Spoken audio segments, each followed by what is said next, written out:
left the state yesterday afternoon, and yet you already have 1.6 Try to check Jonathan in again. stored in the state of Florida. 2.4 million as of 9 a.m. are outstanding. And as I said, you're going to hear from Melissa from Duke about the progress being made in Pinellas County. We know there's a lot of out in Hillsborough with TICO, and then throughout the balance of the state, you've got about 667,000 out of FPL, but my understanding is that even where the storm made landfall, like Sarasota, there wasn't as much damage to the power infrastructure. So I think you're going to see some progress there as well. And then we've got about 260,000 with the co-ops and about 100,000 with the 260,000 with the co-ops and about 100,000 with the munis in various parts of the state. But you know, they also pre-staged, the co-ops pre-staged. So we had the 50,000+ linemen. You know, that wasn't just Duke and FPL and kind of the powerhouse companies. You did have the munis. You had they brought in thousands of extra linemen, and the co-ops brought in 5,000, 6,000, 7,000 extra linemen. Pinellas missions. So we have provided, or in the process of providing, 8 light towers, 2 message boards, and 2 forklifts. Thousands of bottles of water for Baptist Field Kitchen, 16 bypass pumps needed to pump wastewater at lift stations damaged by the storm, and then thousands of liters of water delivered to Campbell Park Elementary to ensure water availability for the sheltered residents and staff. And then on the debris removal, we started this weekend with emergency debris operations. We demanded 24/7 landfill access, and we took all of our trucks that are involved for the Florida Department of Transportation. They're building roads. They're doing normal work that they're supposed to do. That was paused. All those resources were surged, mostly to Pinellas, but also to the barrier islands of Manatee and Sarasota. And in about a 72-hour period, our state guys were able to do 2,200 truckloads of debris from Pinellas County barrier islands, and that's over 40,000 cubic yards of debris that was removed. And I don't think there's ever been that much debris removed in such a short period of time. So I want to thank those folks from those state agencies. We also had some of our road contractors who, because the storm was coming, they were probably going to have to stop road building anyways, and so we transitioned them to help with the debris. So it was really a team effort, but those guys we had shifts working round the clock. And you had in the wee hours of the morning, as Milton was expected to make landfall later that day, you still had this debris operation going. So that made a huge difference, and it definitely mitigated some of the damages. We also immediately started doing cut and toss operations as soon as it was safe. 12,000 miles of state roads have been cleared, and that's 96% complete. And in less than 12 hours, 158 bridge inspectors have conducted nearly 2,000 bridge inspections across the impacted areas. I-4, I-75, I-95, and Alligator Alley are cleared and open. Sunshine Skyway, Gandy, Howard Franklin, Courtney Campbell have been inspected, cleared, and are open. Commercial airports, Daytona, Lakeland, Melbourne, Orlando, Sanford, Palm Beach, Punta Gorda, Southwest Florida, Tampa International, and Vero Beach are all open. Sarasota Bradenton is expected to reopen at 0600 tomorrow, and St. Pete Clearwater Airport is expected to resume today at 1600. We are helping them with pumps to send so that they're able to get up online later this afternoon. Port Tampa Bay and Seaport Manatee have reopened with some restrictions. Channel assessments are currently underway at both of them, and I know Kevin is working with the utilities and the port, particularly in Tampa, to get the power restored so that they can resume full operations. Port Canaveral and Jacksport are both open. Landslide are expected to open waterside later today. 19 school districts that were closed yesterday have reopened today. There are at least 7 other school districts opening on Monday, and I bet you will hear more districts announce reopenings for Monday, given, thankfully, I think most of them had either no or very minimal damage. For parents who want information on your school district, you can go to fldoe.org/storminfo. That's the Florida Department of Education website, fldoe.org/storm info. Fatalities. Now, we had 5 fatalities with that tornado in St. Lucie, and that's a very tragic thing. I don't think that these are things with the tornadoes. They come. It is very hard to prepare. You got to just take cover and hope for the best. So we have had fatalities of that nature. But what we are also seeing is we're now in the period where you have fatalities that are preventable. We have had fatalities because of interaction with downed power lines and water. We are seeing hazards that are still there. So please exercise caution. Don't wade into floodwaters. Be careful with how you're using ladders. Use generators properly. Make sure it's outside your home. Don't run that generator inside. So we are now in the situation where everything has been stabilized, and so you have to make the proper decisions and just know that there are still some hazards out there. We see debris. Probably not as much debris, quite frankly, as I anticipated 48 hours ago when you were looking at what the storm was doing, but you have a lot of debris. If you have debris interacting with power lines, don't mess with it. People will come and be able to get that handled. So please exercise caution. If you need assistance with things like helping with your house, we have all the organizations that are now descending on Florida again. They're all part of the Activate Hope mission through the Division of Emergency Management in Hope, Florida. We have a 24-hour hotline, 1-833-GET-HOPE, 1-833-GET-HOPE.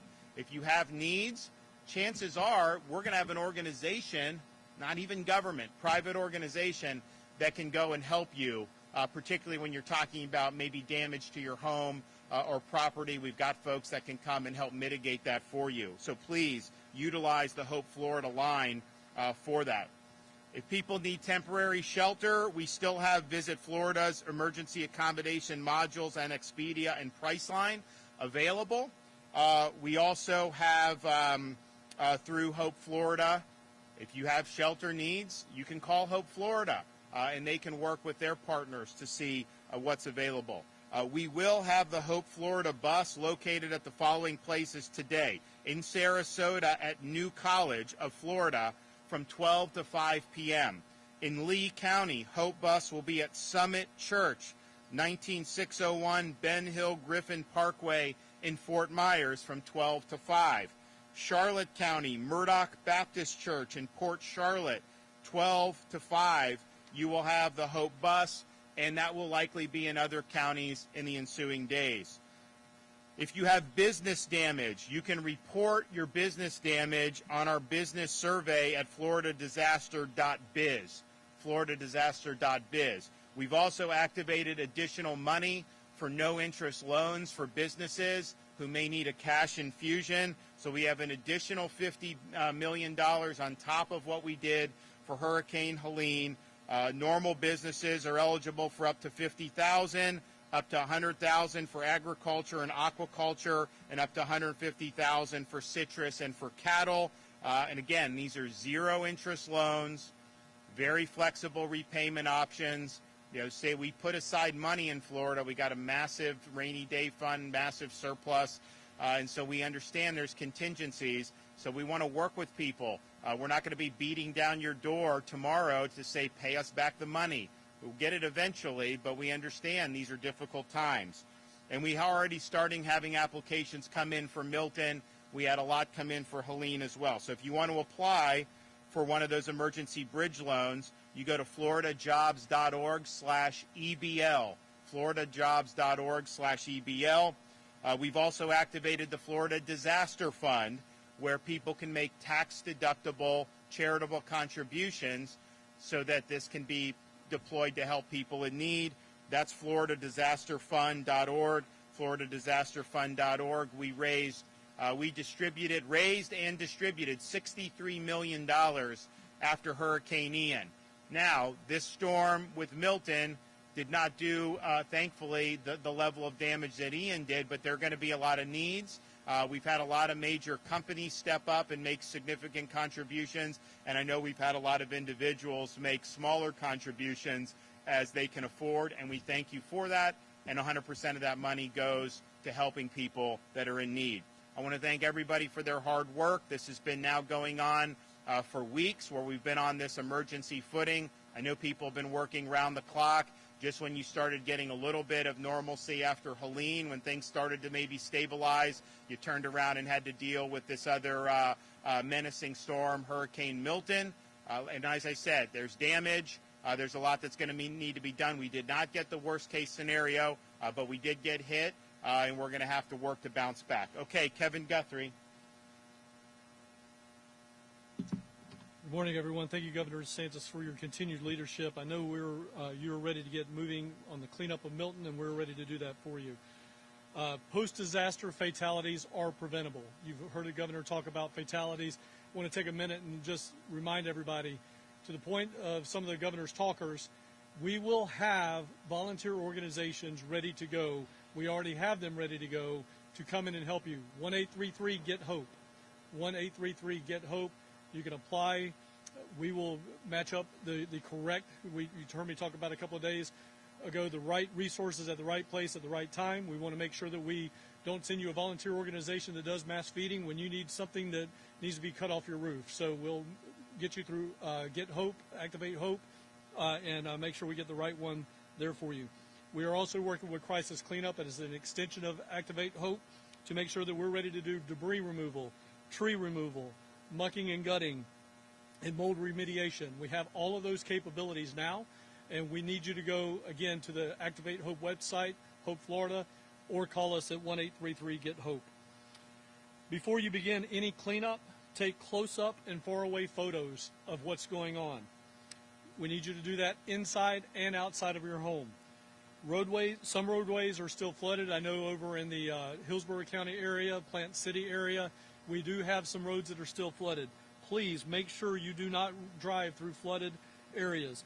Accidents due to floodwaters are 100% preventable, just like the fatalities related to cleaning up your home are 100% preventable. 6 inches of moving water can knock a person over. 1 foot of moving water can move your vehicle. So please do not do that. Not to mention there could be power lines down inside of that water and also wrapped up in trees. So please, please do not go out in flooded waters. Do not cut things out of trees that have power lines in them. If you have lost power and want to use a generator as a backup, please use it safely. I'm going to go over the 3 steps of using a generator safely again. Make sure it's 20 feet away from any open door of your residence, whether that's your garage. Don't put it inside your garage. It's 20 feet away from the garage door, 20 feet away from a front door, back door, 20 feet away from a window. If you run out of fuel and you need to refuel, give the generator 20 minutes to cool down and then refuel it before you restart it. And then always have a carbon monoxide detector inside your home to help prevent the carbon monoxide poisoning. Don't disaster sightsee. We have a lot of people that are out here doing great work. Well over 50,000, probably closer to 60, 65,000 responders, electrical workers, all doing really, really good work right now. But we need you to stay out of our way, just simply put. We don't need you out there sightseeing. We saw it yesterday in Siesta Key, people driving around, videoing and all that. Stay out of the way. We really, really need your cooperation on this. For assistance after the storm, call the State Assistance Information Line at 1-800-342-3557. Again, that's 1-800-342-3557. We have translators in English, Spanish, and Haitian Creole waiting for you. As always, our best way to get updates on the web is at floridadisaster.org/updates for all the information on other organizations helping us out. And then for the most up-to-date, to-the-minute updates is follow us at FLSERT on X and Instagram, and on Facebook at FDEM. Again, Melissa, thank you for your partnership and your cooperation in this. General Haas, same thing. Governor, as always, thank you for your leadership. Okay.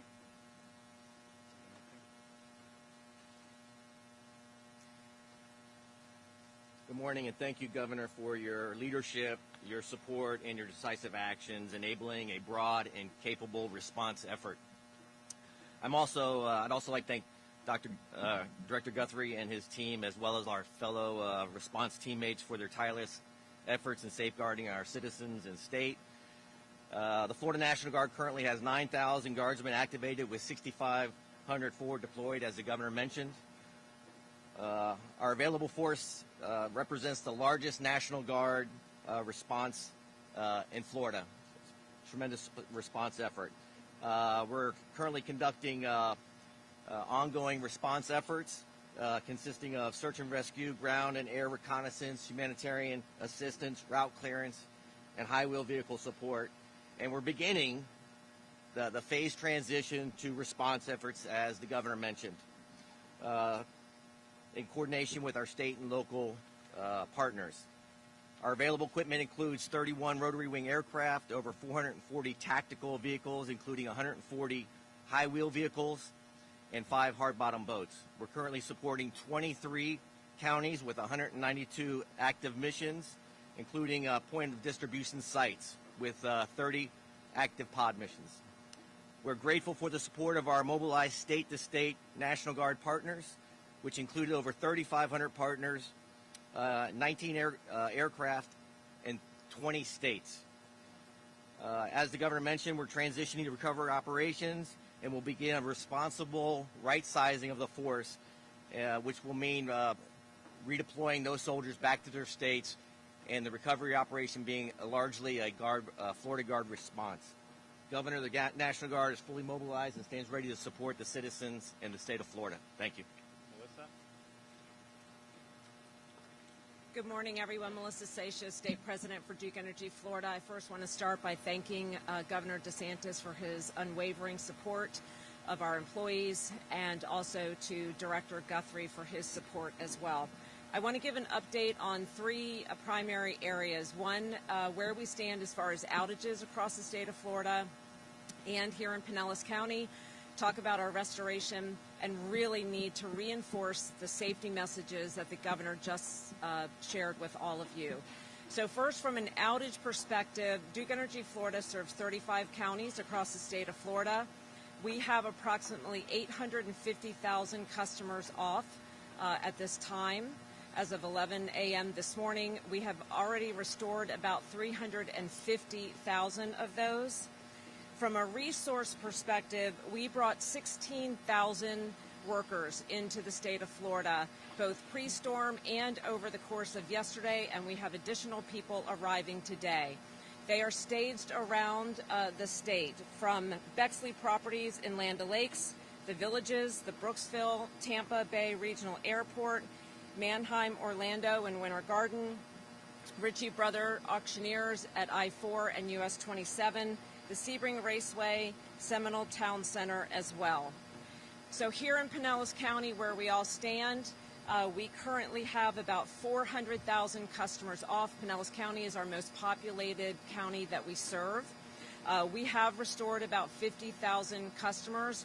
Yesterday was a day of damage assessment and the beginning to restore critical customers, hospitals, water treatment plants, shelters, 911 centers. Today, we started full board, 1,000% moving very quickly into restoration. So we will begin to see these numbers quickly decrease, the outage numbers. An important milestone for today on the outage front, we will provide later today a global estimated time of restoration for our customers. We realize that you all need information on when we expect power to be restored, but I am here to tell you this is not weeks, this is days.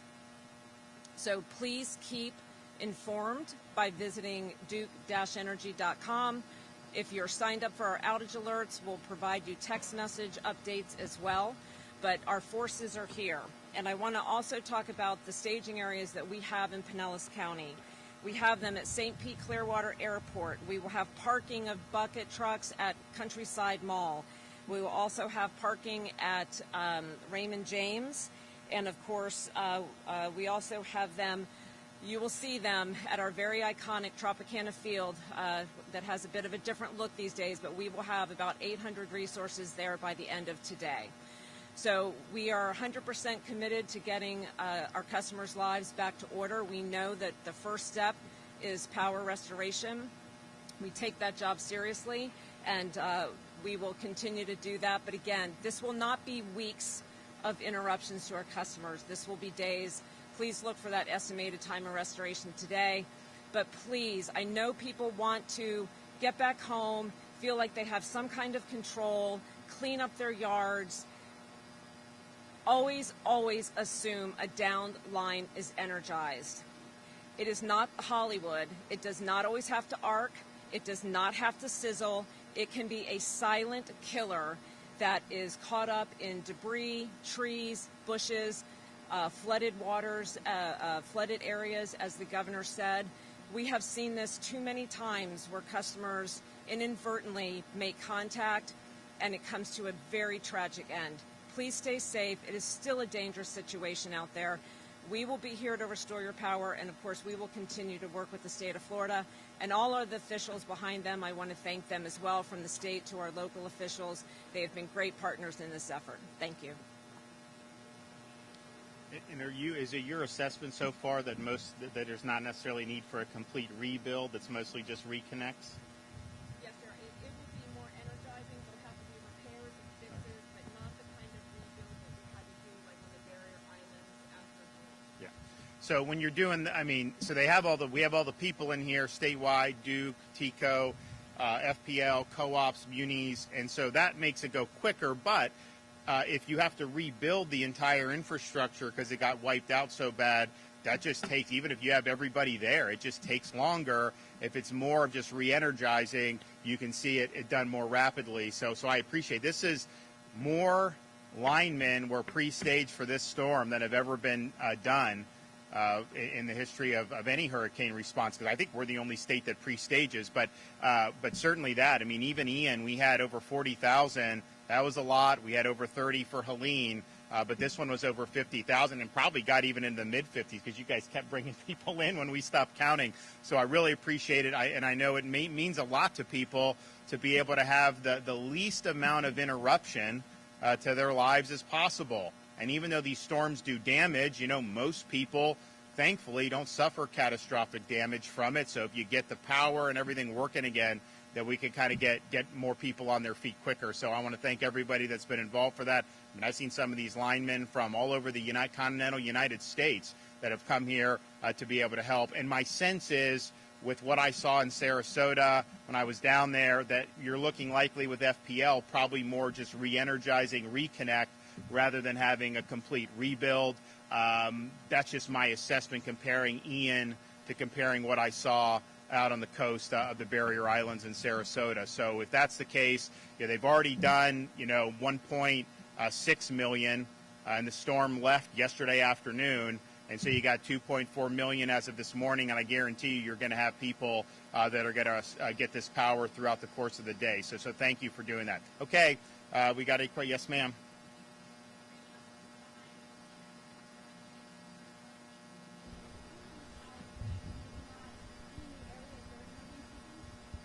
Well, I think the question is, should there be more regulation or should there just be more common sense? Do we have to regulate everything? I think most people take the cranes down, right? I know, Kevin, isn't that the standard practice? I don't think we've had to mandate that. Yeah, and so you have building officials, you have other people that are there, and so, it's like, do you have to really kind of like crack down from the state to do it? I would hope not, and I think most of the time in Florida that is handled very appropriately, but I think it just takes a little bit of common sense. Well, anytime you're doing stuff, you always have contingency plans for how you have to deal with different things. And I think, Kevin, do you want to speak to this issue? So, the state of Florida, we certainly lead the way, and I think you've seen that over the last 72 hours on how we respond to disasters. But disasters are at the local level. At the end of the day, Pinellas County's got a plan. St. Pete's got a plan. We need construction workers to have a plan, and you've got to have those contingencies. It's not like this snuck out from anywhere.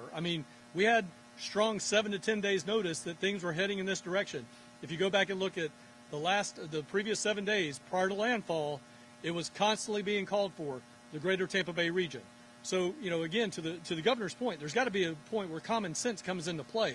We cannot hold everybody's hand and do everything for them. That is not the function of government, whether it's local, county, or the state government, or even the federal government. It's not their job to do that. Again, I think there's common sense that's got to prevail. You got to have contingency plans. You live in the great state of Florida, where you know you're going to be the peninsula in the middle of the tropics here. So again, common sense has got to come in. But again, those have got to be decisions somewhat governed and overseen, if you will, at the local level by the local building official to say, hey, look, all permitted work has got to be secured. It's got to be done. We do that at the Department of Transportation under the governor's leadership. We don't leave barges out there to run into bridges. We got to have some common sense to this. And I don't buy this idea it takes weeks to mitigate. I don't accept that at all.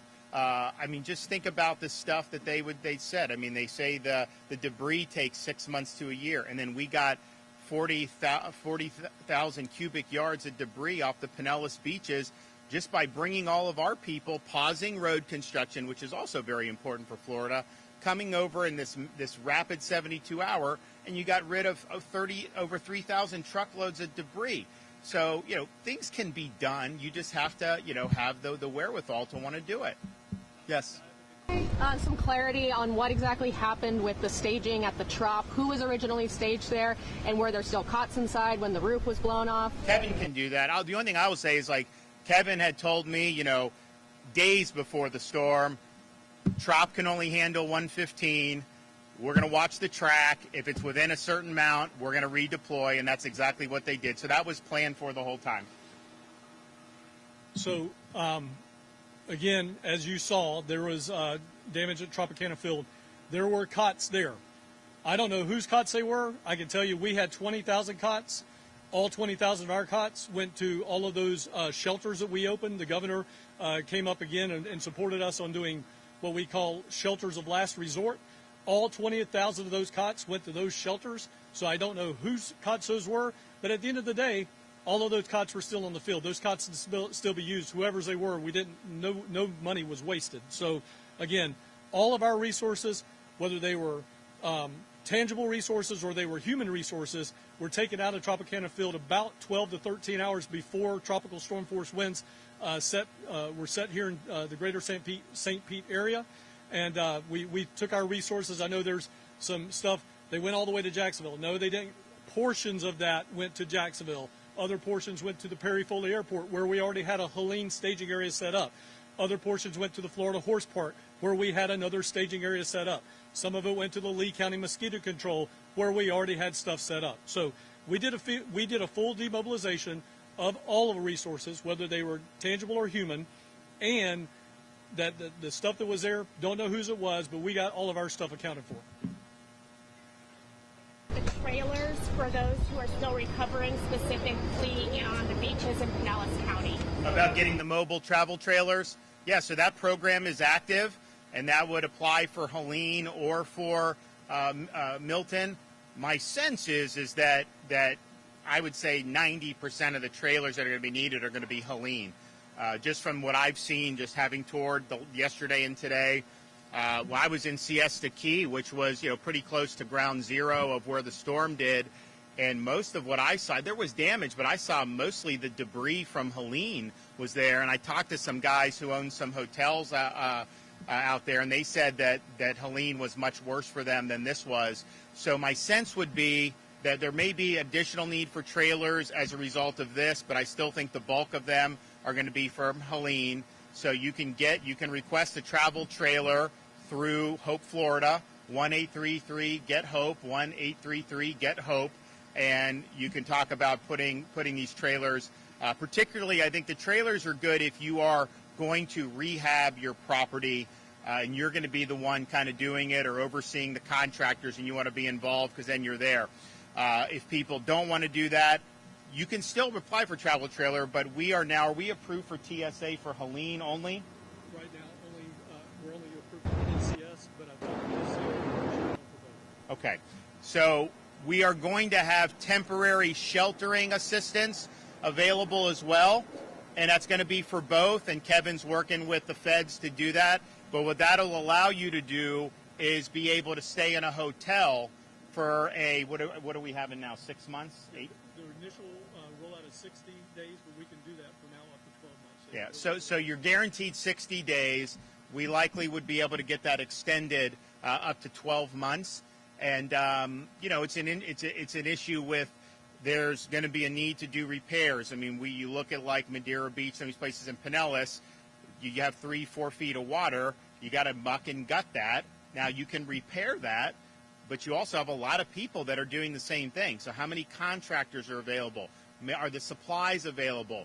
We're doing stuff with Home Depot and Lowe's and Ace Hardware to bulk purchase supplies so people can have the supplies to do it. But the reality is there's going to, because it's such a populated area, it's a little bit different than maybe like Horseshoe Beach, which had a lot of damage, but it's just a more sparsely populated area. So that'd be a challenge. That's one of the reasons why, if we need to in January with this port stoppage, I know they tried to do it earlier, we will have our National Guard, and I'll mobilize whatever state resources at our ports to make sure supplies keep coming in to the state of Florida. This stuff is not going to be people aren't going to be able to rehab their homes, overnight. It's going to take time, and hopefully you can get it done as quickly as possible. But the idea that you can just pick up a phone and there's a surplus of contractors that are available right now, I don't think that that's likely the case. Now, fortunately, Hope Florida, what Kevin's been able to do, bring these groups to the table. They are able, like Team Rubicon. We had Rubicon out in where were we at with Rubicon? Yeah, we had them out in Pasco. They will take these supplies and they will help you repair your homes. So take advantage of that. It's a great service. Cities have been hit twice very hard in 2 weeks. Climate change, habitat change, increasing the threat. I know it's a difficult conversation, but has there been a discussion about not letting some people rebuild? So people, their property, they have a right to do with what they want to do with it.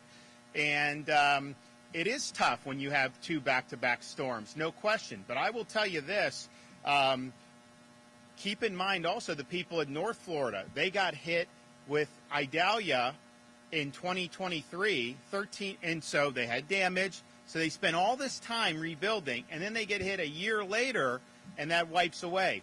So that is really bad too. So yes, these things are very tough. What I see is people have a lot of resilience. I know there's people who are interested in, and when we had Hurricane Ian, people were like, oh man, and that probably was the most significant storm that we've had. I mean, Michael was stronger, but Ian was so big. I think the total damage was probably more on that. And a lot of people were saying, oh, are people going to want to live in Southwest Florida? And within 2 weeks, you had people buying up homes. I mean, people wanted to get down there. So I think that there's always going to be a demand to live in a beautiful part of the world. Maybe I took it for granted growing up around here, but you can go all across this country and not find beaches better than what you have right here in Pinellas County. The reality is people work their whole lives to be able and work hard to be able to live in environments that are really, really nice. And they have a right to make those decisions with their property as they see fit. It is not the role of government to forbid them or to force them to dispose or utilize their property in a way that they do not think is best for them.